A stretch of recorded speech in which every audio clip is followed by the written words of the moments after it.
ከመወዳት ፍቅረኛዬ ጋር ከተለያየን ቆይተናል የሚገርም ጊዜ አሳልፈን በአንድ ጥፋት ምክንያት ተለያየን ይቅርታ እንዳደርግላት ብዙ ብትለምነኝም እምቢ ብዬ መለያየቱን መረጥኩ ትንሽ እንደቆየው ግን ናፍቆት ከብዶኝና በውሳኔ ተጸጽቼ እንገናኝ ስላት አይሆንም ብላ ተቆራረጠን ቀረን ይህ ከሆነ ከሁለት ዓመት በኋላ በፌስቡክ ማውራት ጀመረን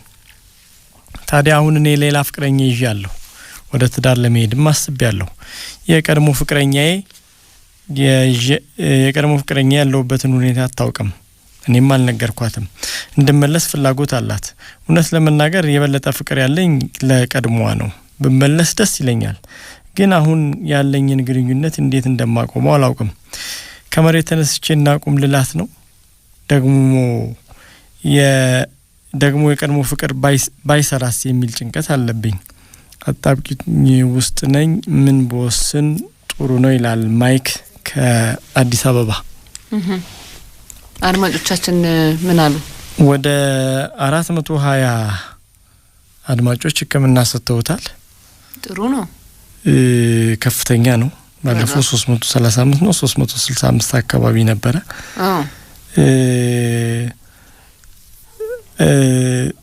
ጥሩ ህክምናዎች አሉ ትቅርብህም ይቅሩብህም ሁለቱም የሚሉ ግን 136 ያህል ላይክ ያገኘው የህዋን እሺ ምን ይላል መሰለሽ ህዋን አገርማይ እምነት በቃ አፈር በላች አይደል ለዋንጫ የምትጫወታቸው ይመስል ያሁኗ የቀድሞዋ እያልክ ትፎካከራለህ ቁማርተኛ ትውልድ ሁለቱም እየሆነ ያለውን ቢያውቁ አይፈልጉህም ነበር ትላለች ይሄ ነው 100 ምናምን ላይክ ያገኘው ህክምና 136 ያገኛል 76ም ያገኛል አዲሷ አንተ ከድሯ የድሯ ከሌላ ቀጥሎ ምን እንደሚሆን ታውቃለህ አንተ በመሄድህ አዲሷ ሌላ ትወዳለች የድሯ ደግሞ 2 አመት የቆየችበትን ሙዷ ምን እንደሆነ አይታወቅም እሷን ብለህ ስትሄድ ድሮ ነበር እንጂ መጥኖ መደቆስ አሁን ምን ያደርጋል ድስት ጽዶ ማልቀስ ልትልት ትችላለች ከዛ ጨረቃ ላይ ቀረሽ ማለት አይደል ስለዚህ ወዳጄ ከአዲሷ ጋር እንዳልልህ ፍቅር የለህም ከድሯ ጋር ሁን እንዳልልህ ልትበቀል ይችላል በየፈራው ስለዚህ ማድረግ ያለብህም ከሁለቱም ጋር የተናቀል ተኩስ አቁም ስምምነት አድርግ ይላል የቀመር ነገር አለበት ይሄ ሁለቱም ጋር አቁም ነው አዎ ያው ሄጃለሁ ማለልኩም ሳት አዎ ቀላል አንድ 46 ደግሞ ምን ይላል መሰለሽ ቀላል ነው ግን መጀመሪያ ከተት አዋጁን ደርሰህ ተመለስ ይላል እሺ አንዱ ዘሪውን ተዝናኑ ደግሞ ምን ይላል መሰለሽ እንዳንተ አይነቱ ኢንተርናሽናል አክሮባቲስት ለቶኪዮ ኦሎምፒክ ብንልክ ውጤታማ እንሆን ነበር ተገለባበት ይለኝ ይላል ያዝናናል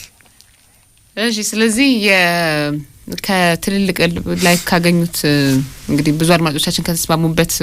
ህክምና ስንነሳ ይቁም አታድርግ የሚል ነው አይደል ሁለቱም ጋር ያለው ነገር አቁም ነው አይ ወደምትወዳትም ሂድ የሚል አለ የቀድሞ አመትመጣው ለበቀል ነው የሚል አለ ነፍስያ ወደ አመራች ሂድ የሚልም አለ ከማይወዳት ሰው ጋር ትዳር መመስረቱ ከባድ ነው ስለዚህ አሁን እሱ ወደሚወደው ሰው መሄዱም እንዲህ ደረሰን ፍቅር መገፋፋት አይሆንም ለራሱ የጽሞና ጊዜ ቢሰጥ የተሻለ ነው ወደ ቀልቡ አልተመለሰ ግራ ተጋብቷል የመውደድ የምናምን ሁኔታ ሳይሆን ያለበት በፊት ስትለምነው እንቢ ብሎ አሁን ደግሞ እሱ ሲለምናት ከሁለት አመት በኋላ እሺ ማለት ነገር ስላለ የእልህና የስሜት ነገር ነው ያለበት በጣም ትክክል ነኝ እንደዛ ነው የሚሰማኝ ግን መጀመሪያ ልክ አይደለም አሁን እሱ በቃ ራሱን ነው የወደደው በጣም ትክክል ስሜት አላየምና አዎ አሁን አዲሷ ፍቅረኛ ሚላት እንግዲህ ምን ሊሰማት እንደሚችል መገመት ይቻላል ሁለተኛ ነገር ደግሞ ከድሮ ፍቅረኛው ጋር ፍቅረኛ እንደሌለው እያወራ ከሆነ ይሄ ሰውዬ መጀመሪያውንም ተዘጋጅቷል በቃ ለማዋሸት ለማጭበርበር ለመወስለት ተዘጋጅቷል ማለት ነው ስለዚህ የራሱ ትልቅ ችግር ነው መጀመሪያ ራሱን ያረጋጋ በደንብ ያስብ 2 አመት በጣም ትልቅ ሰፊ ረጅም ጊዜ ያለው መሀል ላይ ተፈጠሩ ነገሮች ይኖራሉ መጀመሪያ ያሳጠፋችሁን ጥፋት ረስቶታል የሚለውም አንድ ጥያቄ ነው ሁለተኛ ነገር ደግሞ እቺን ስለማይወዳት እሷን ትቶ ከዚች ጋር ደግሞ ግንኙነት መጀመር ማለት ጤናማ አይሆንም ስለዚህ መጀመሪያ ከሁለቱም ጋር ያለውን ግንኙነት ማቆም አለበት ምክንያቱም እቺኛዋ ልጅ ደግሞ ስለማይወዳት መጎዳት ስለሌለባት ማለት ነው ከዛ በኋላ እንግዲህ ካሰበ በኋላ ትክክለኛ ስሜቱን ሲያውቅ ሲያምንበት ግንኙነቱን መጀመር ይችላል የሚል ድምዳሜ ላይ ነኝ እኔ ያችን ሐሳብ ተቀብያለሁ እስማማለሁ